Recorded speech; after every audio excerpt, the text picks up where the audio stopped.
Aw, crudsicles. Apparently when key mode unlocked, we got a whole nother row of challenge level medallions. Well, I guess we'd better get at it.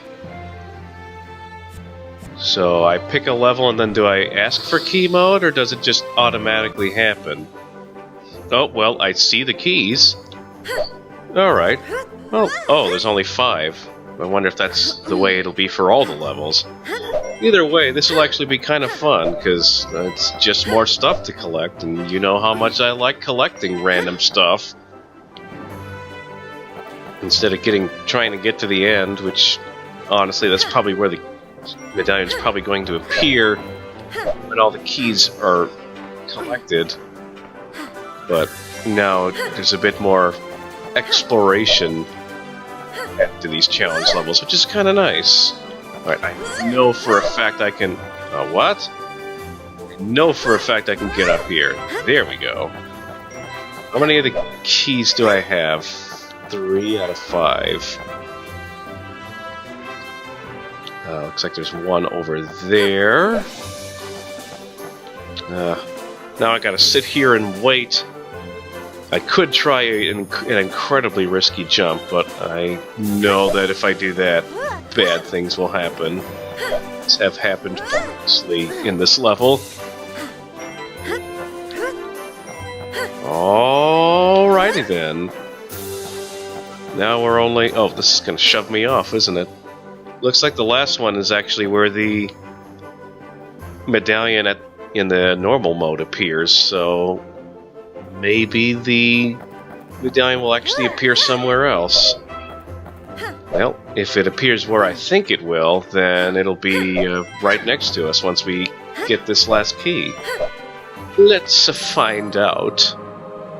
Well, that's weird.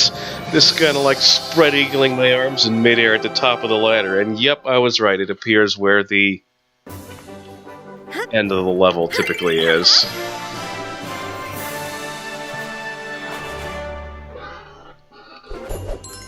This one will actually be kind of hard, I think, just because I'll have to probably go down that thing that skinny platform that I tried to go down a whole bunch of times and failed each and every time. Or maybe I'll get lucky again and all the keys will not be on it. I'm not counting on it. Okay, well there's one key on the side, so this game is basically saying that no matter what, I have to go and do this 2 times. Except, oh wait, there's like more than 7 keys on this slide. That's weird. Also, we're going for 7 keys instead of not 7 keys. Alright, so I guess the game just sort of checks to see if you got at least 7 by the time you reach the bottom, and then it's like, oh, I guess I'm supposed to give you a medallion now. I'll take it.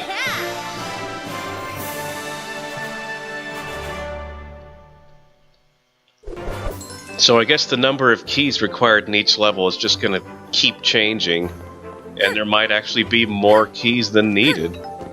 Thank goodness the magnet power-up affects keys. That's really awesome and not something I would necessarily expect.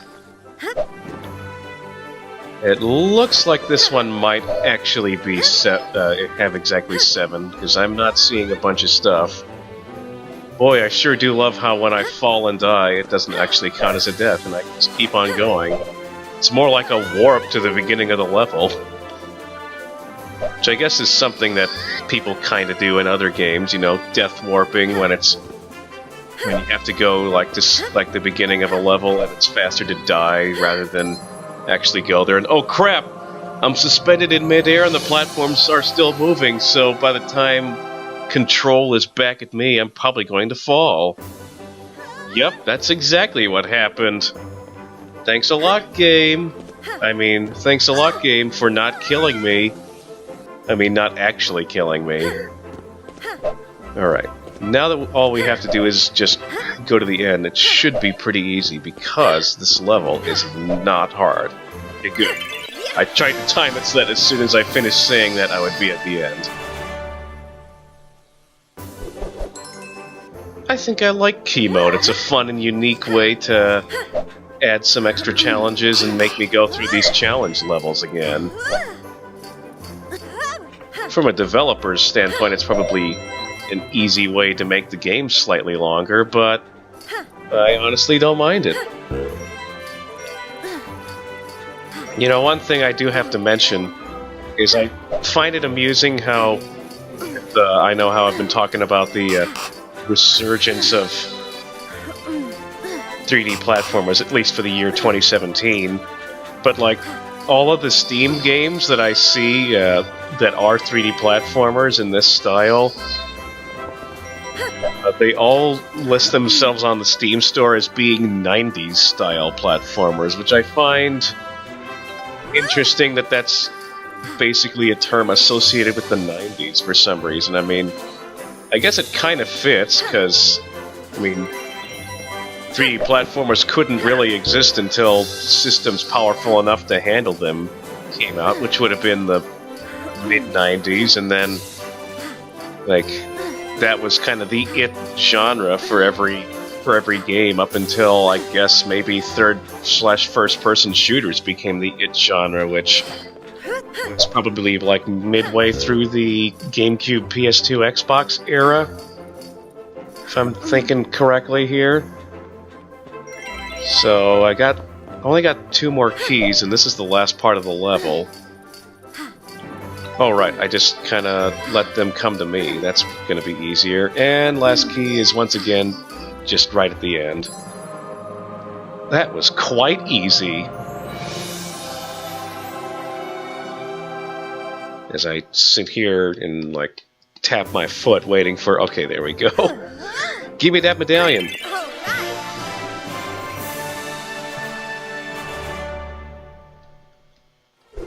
Ugh, this ought to be good, because this is the one where the floor just kind of empties out from underneath you, so gotta go fast, cover our tracks. Is it just me, or is the ground disappearing at a slightly slower rate? I'm also starting to think that this is another instance in which they almost expect you to go at this 2 or more times, because you gotta go both left and right from this area, all while the platforms are still disappearing from underneath you. Well, it's not really that hard. Do we only need 1 left? Is this the last one? Okay, good, it's the last one. I really like just my freeze frame of me just like, okay, I'm base jumping towards the medallion. Alright, that's not nearly enough air to be counted as a base jump, but cut me some slack, will ya? You know, since I've unlocked all the items and the bonus stars, and I've gotten all the medallions from minigames, there's pretty much nothing to spend coins on now. I guess that's basically just going to be a number that I'll have fun watching going up as I continue to play through this game. Not that that's necessarily a bad thing. As a big fan of Xbox achievements, I love watching numbers go up for no reason. Boy, I had some fun times with achievements on Xbox. I would, like, go to a rental store back when we still had them, which if you're in the Midwest, you probably still do. That's just coming from personal experience, but they'd always have, like, really good deals on old games, which old licensed games are exactly the kind of fodder you need for getting achievements. It's like, you know, rent like 2 of them, crank each one out in a day, and then take them back. Fun times. I said fun times. There we go.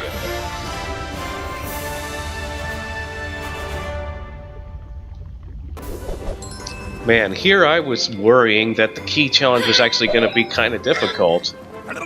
But it's not really. Because I haven't been paying a lot of attention, but I think I'm actually posting better times on a few of these runs than my initial run where I was here just to get the medallion at the end. Of course, that's not happening for all of the levels, but it's definitely happening for some of the levels.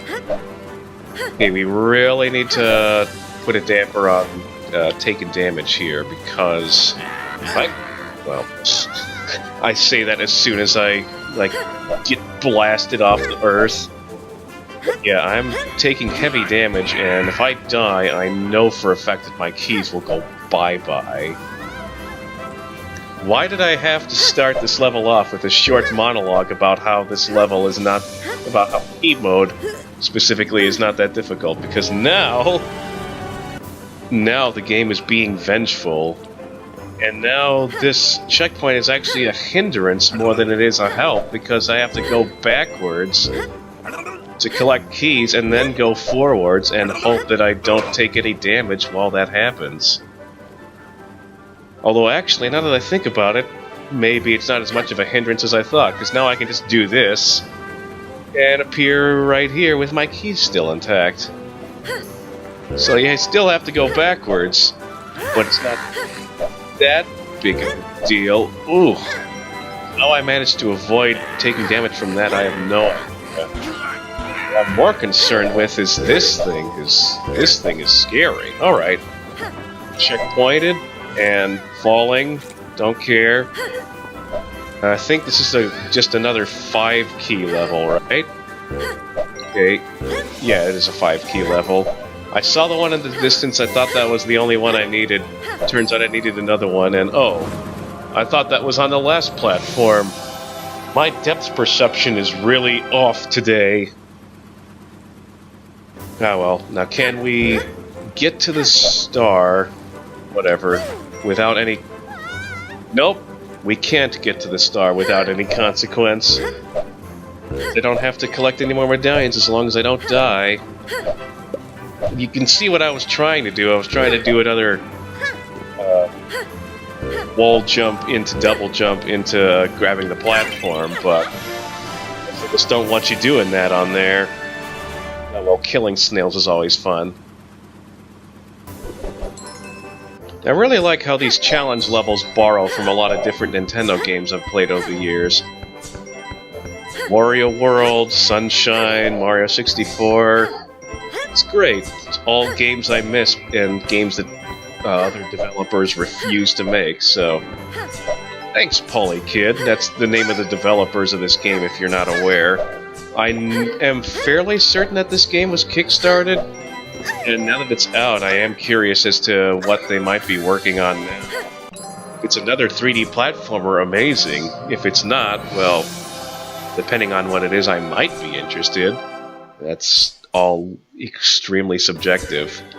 This is a heck of a first game, in my personal opinion. This one, I think, might be slightly more difficult just because of all the jerk snowballs. And snowballs in this game are worse than trees in Pajama Salmon. Oh boy, they nearly took me off the platform with them. It's almost like Andros or something. If I go down, I'm taking you with me! You know, except it's a snowball. Actually, you know what would be really, really creepy is if you change the textures of all these snowballs to the snowball transformation from Banjo-Tooie. Just a snowball with shorts, a backpack, and this giant face gaping at you. Ugh. He's like, incoming! Kinda like how for these second run-throughs with all these key mode challenge levels, I have just enough time to get off a short little joke or story. Then the level's over, and now I'm transitioning into the next one. Oh, gotta love the exciting time limit music that they use for hide and seek, which is honestly more exciting music than hide and seek deserves, but I'm not entirely sure why I'm talking about hide and seek. This one, okay, this one might actually be really difficult, because not only are there 8 keys instead of 7 or 5, but there's also, like, loads of opportunities to take tons of damage, and unlike falling off, once you take too much damage and die, then keys get reset. Alright, well, game wasn't going to be able to let me finish off with challenge levels without giving me something difficult. This is definitely... It definitely had the last challenge level being the hardest. Boy, this might end up being half the video. I mean, I hope it's not half the video, but... Like, the after-hit invincibility is short enough in this level that like, by the time I land, it's like just disappeared, so I'm able to take another hit from these stupid things. Unlike that other challenge level, which is the one where you just have that rolling log with all the spikes on it. That one, you're able to bounce around, and hey, what do you know? I finished the level. It only took, what, 2, technically 3 tries. I kind of got wombo-comboed by one of the spinning blades in the second attempt, but who cares? That was actually a lot of fun. I really enjoyed that. Thanks, hey guy. And see you guys later.